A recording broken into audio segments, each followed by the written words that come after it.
आहे श्रावणातील शेवटचा सोमवार. संध्याकाळी दिवे खाली ठेवायच्या. ही एक वस्तू सर्व अडचणी, संकटे दूर होईल. घराची, मुलाची, पतीची इच्छा पूर्ण होईल. किती कठीणातील कठीण इच्छा पूर्ण होईल. एक रात्रीत आयुष्याचा सोनं होईल.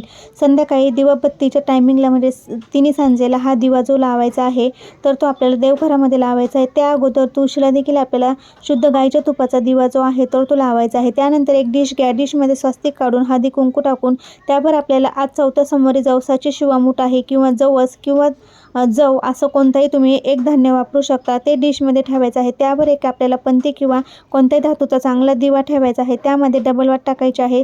त्यामध्ये आपल्याला शुद्ध गाईच्या तुपाचा वापर करायचा आहे. तूप नसेल तर ते तुम्ही तेल वापरतात ते टाका. त्यानंतर 2 लवंगा आणि 2 विलायची आपल्याला त्यामध्ये टाकायचं आहे, कारण की माता लक्ष्मीला लवंग आणि विलायची अतिशय प्रिय आहे.